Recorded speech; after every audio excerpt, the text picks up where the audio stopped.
Infinity Plays back at it again. Today we are doing the live action Batman movies as a tier list. Now, without further ado, let's get straight into it. Is probably my favorite DC superhero, and however, he has a quite his movies have ranged in quality really.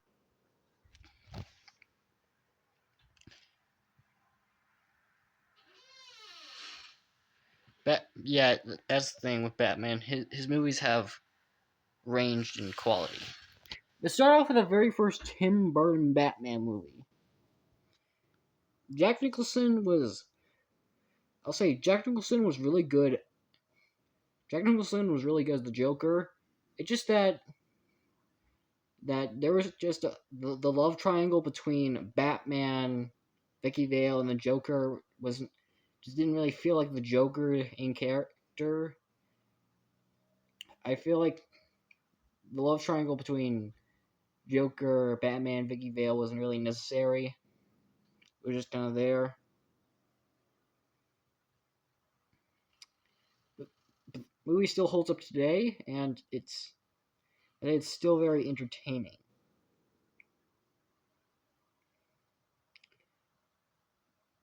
The cast do really good. I really like the actors.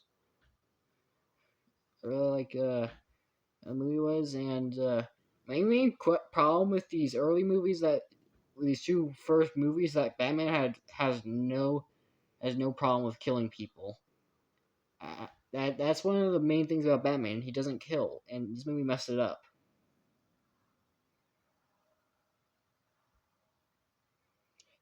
This has its flaws for sure, but honestly, it's still an entertaining watch. I really do like it.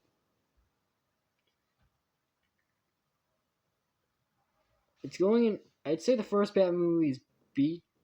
I'd say it's. I'd say it's honestly B tier. It's maybe I'll put in A later, but there's just some. What I may as well put in A. There's just a couple of flaws with the movie I have really, and the flaws mainly being Batman having no trouble killing someone, and the the love triangle thing.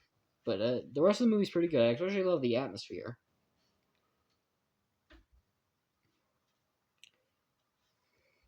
Now, Batman Returns. I really do like the very dark tone this one went in. There's a lot of blood in it, actually.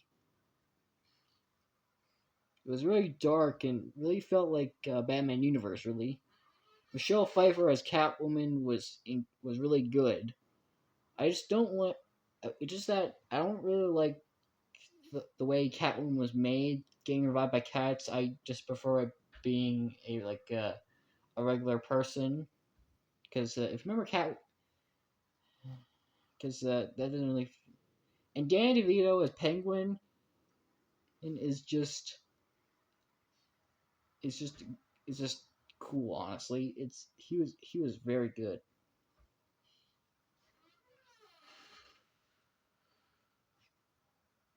And the darker tone was really good. It's just that this enforced Batman breaking his no kill rule. It just didn't feel. It's just that that one core part of Batman is missing from this movie. That's the thing. That's the problem. And however, this does find the perfect balance between dark and corniness, which I like. I'm gonna put it at. I'm gonna put it in A tier, as well as these movies are both good, but have I feel like they both have a decent some flaws that move it down from S tier.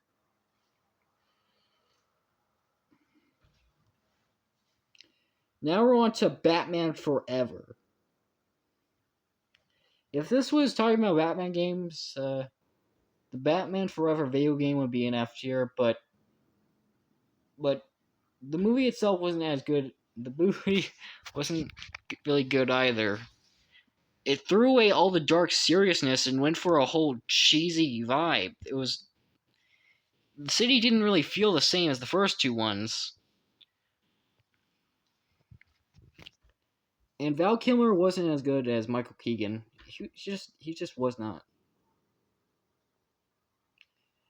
However, I did like Jim Carrey as, and Robin was a bit annoying. Or I did like Jim Carrey as the Riddler. Jim Carrey was fun. However, Tommy Lee Jones sucked as Two Face. They Again, that's more on the writer's fault, but the way they portrayed Two Face was honestly really bad. And yeah, a lot of the characters now are just cartoon characters. However, I think however this is however I will say I think they got Alpha pretty good, honestly. However, I feel like there's a couple of moments in the plots. However, I feel like there's just a bit too many side plots in this movie. It just felt a bit too cluttered.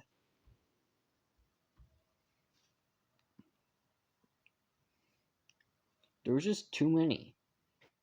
I feel like some. I'm gonna put it in D tier. It's just it it's just not as it's a really big step down from what we had earlier, honestly.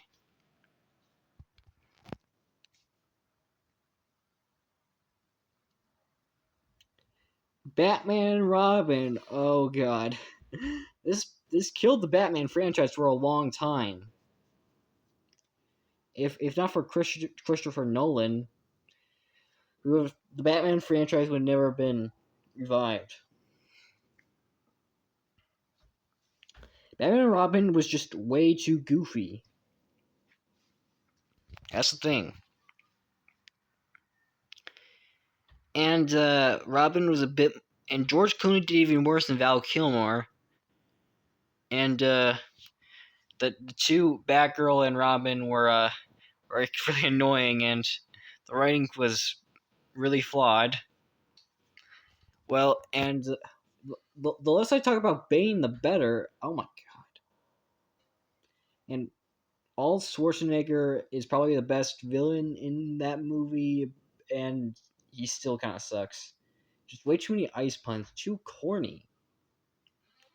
And Poison Ivy was just really stupid, honestly. This movie was just way too over the top and goofy.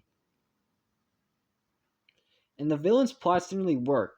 Mr. Freeze wants to freeze the world, and Poison Ivy wants to cover in mutant plants. I just don't know how they don't really work together. This movie just was just a big. It had way too many subplots. There was just too much going on here, and that's why it's an F tier. Now we have Batman Begins. I love the Christopher Nolan Dark Knight trilogy. It's honestly so good. Batman Begins is is the revival the Batman franchise needed. I swear to God. To me, it's an S tier. I know it's a bit more forgettable, but that's not really this movie's fault. It's just that the other two are just some of the highest grossing movies of all time. Cillian Murphy as Scarecrow did really good. Cillian Murphy as Scarecrow did really well, and I love Liam Neeson as Ra's al Ghul. Honestly, and there's just a lot of, and Christian Bale was an awesome, and Christian Bale is the perfect pick for Bruce Wayne, honestly. He was just he was just really good.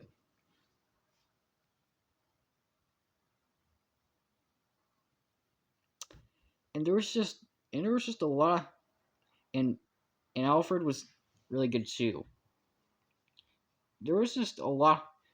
There is a I swear to God, there was just I don't even describe it. It's just really fun all the way around.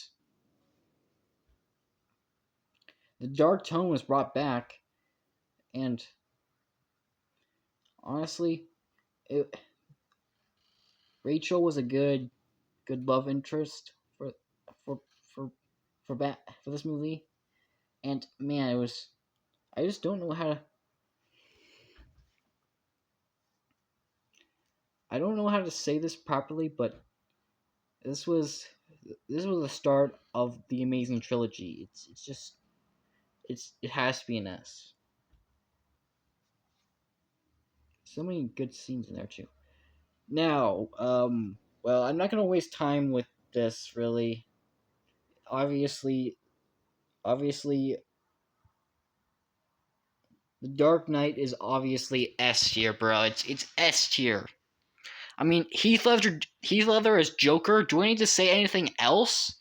And Two Face was such an improvement from Batman Forever. And man, that quote from Harvey Dent, "You die a hero or live long enough to see yourself become the villain." That quote has stuck up for a long time. It's I swear to God, so many iconic scenes. The bank heist,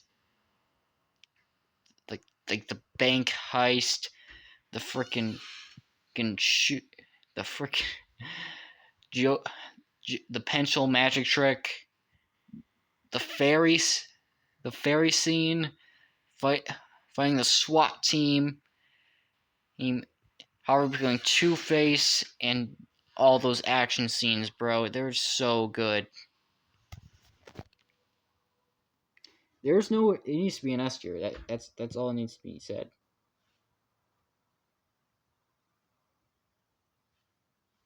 The Dark Knight Rises.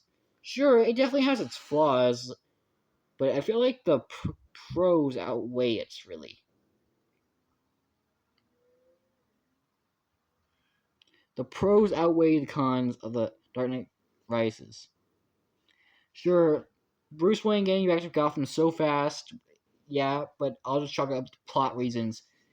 And halfway, and this was the perfect ending to the for the Dark Knight trilogy. This was amazing. Bane was such an improvement from Batman and Robin. And Talia al Ghul was a bit weak, but I still enjoyed her. And Anne Hathaway was Anne Hathaway was really good as Catwoman. I really enjoyed her. And honestly, through all these Christopher Nolan movies, I really dig the jokes in these movies.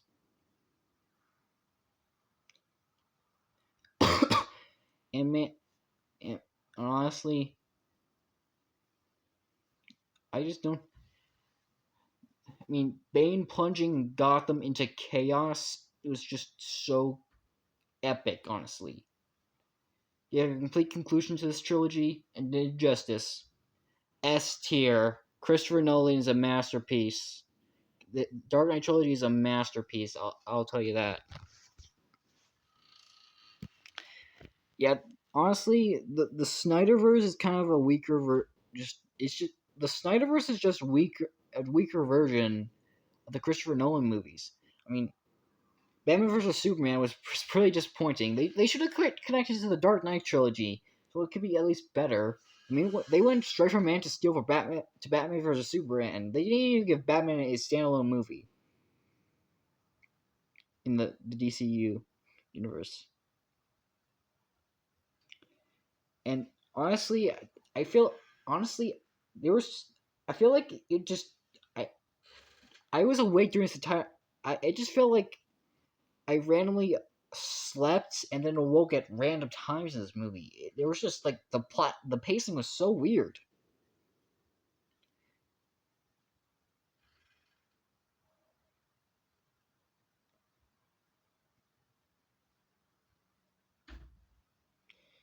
But I don't know. It's honestly just a C tier for me. It's just really mediocre. Now the Lego Batman movie, bro, is an obvious A tier, bro. It has to be. I mean, in everything. I mean, you know what I start? It was a really fun movie all around. The joke, it was serious yet funny at the same times. Same time, man, it was just so good fun.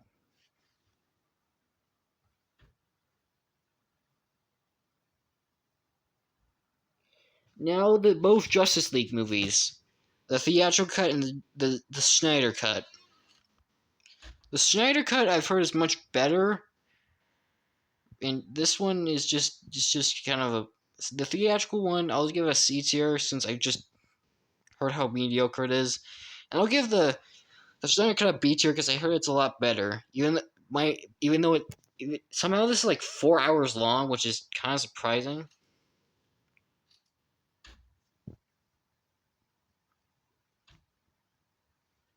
Now the Batman. This was a good revival, honestly.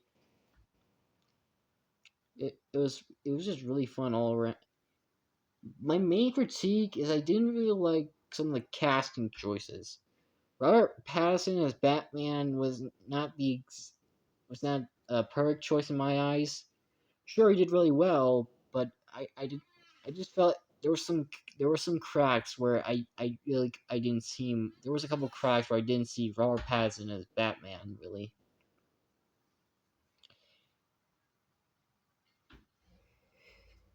And Colin and Penguin was interesting. Uh, and for some reason, I don't really dig Riddler's design as really that well. There's just something off about it to me. I don't know, but this was still a very good movie all around. And the scenes, the storytelling was actually really good. However, I don't think it lives up to the Christopher Nolan movies. I'm gonna give it.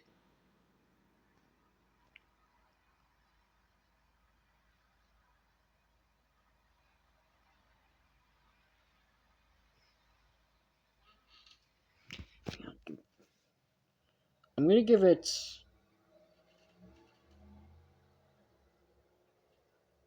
I'm gonna give it top of A tier because I feel like the Christian Bale movies are better. Thank you all so much for watching. Make sure to click like and subscribe. Hit that bell. Comment down below what you want me to do next. I'll see you all next time. Goodbye.